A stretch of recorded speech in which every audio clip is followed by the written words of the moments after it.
Injustice, Gods Among Us. An awesome name to be sure, and being packed full of the greatest heroes and villains from the DC Comics universe battling each other doesn't hurt either. And they're trapped in a distorted future dimension where Superman is the bad guy? This is nuts! But the question remains, is this latest fighter from NetherRealm Studios just insane, or is it insanely awesome? Injustice is a one-on-one fighting game that pits the most famous of DC Comics superheroes and crooks, along with some lesser-known characters, against each other in a classic two-dimensional fighting system. Being developed by the same studio that brought us Mortal Kombat, it's pretty much the same style of fighting as in those games, with a few additions. Aside from basic attacks and regular special moves, every character comes equipped with a special ability that they can activate in the midst of battle, a little similar to the drive button in BlazBlue. For example, Doomsday can activate a shield that prevents knockback for a few seconds, The Flash can slow down time for a short while, and Green Arrow can load his quiver with different kinds of arrows. There's a lot of interacting with the stages as well, and by pressing the bumper when you're close to some objects you can pick them up and attack with them, or enter into a teleporter across the screen and such. The special abilities work great and do add a little unique twist to each of the characters, but the stage interactions are a little weird, I guess? I mean, sure, they work out okay, but most of the time I don't really find it necessary to use them. I'm at least glad that they aren't too game-changing. You also have a super meter divided into 3 parts that can be used to both empower your regular special moves and to unleash your character's ultimate attack, and boy are these awesome. I thought I'd seen it all in fighting games, but these super attacks are out of control. Just look at this! He just punched his way through the entire Earth! Oh my god, this is epic! Jesus Christ! Yeah, this is awesome! Holy smokes, okay, back to the review. The core fighting mechanics, like I mentioned before, are almost identical to Mortal Kombat, and in my book that's not a problem seeing as I'm a big Mortal Kombat fan, but what does bother me is that there's a certain sameness in the characters. Like they have the same moves, but just with different effects. It can feel a little stale at times. I also don't think that the character choices are as good as they could have been. We have all the classics like Batman, the Joker, Superman, Green Lantern and so on, and I'm glad that they included some a little more obscure characters like Doomsday.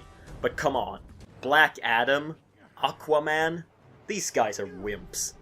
I don't know, maybe it's just me, but I think there are a lot more Batman villains they could have included, like Mr. Freeze, Scarecrow and Killer Croc, just to name a few. Oh, and where the heck is Brainiac? Ah well.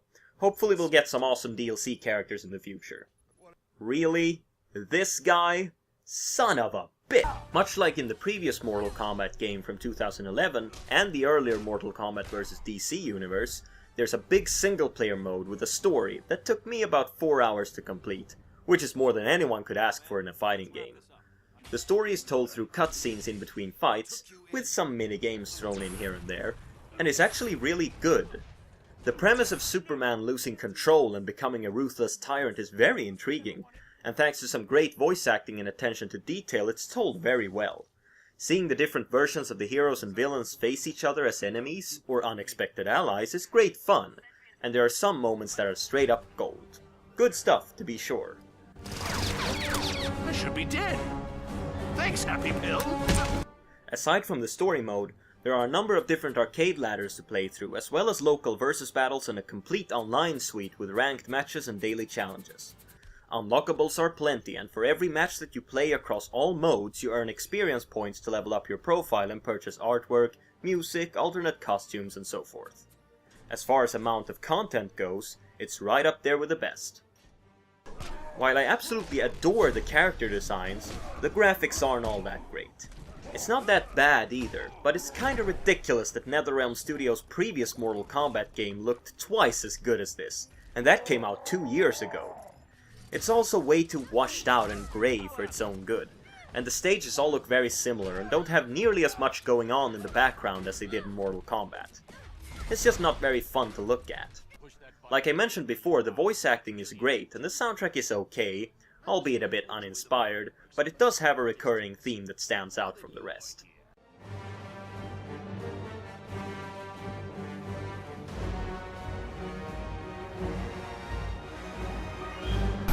In conclusion, Injustice Gods Among Us is a good fighter that borrows heavily on its roots from Mortal Kombat and can feel a bit stiff, but manages to make its own thing out of it with a cast of DC Comics characters, its great story mode, and its small but unique additions to the combat system. The graphics aren't very good, but that isn't nearly enough to spoil the overall experience. A strong 7 for this one. It's a blast to play and it'll keep spinning in my system for a while to come.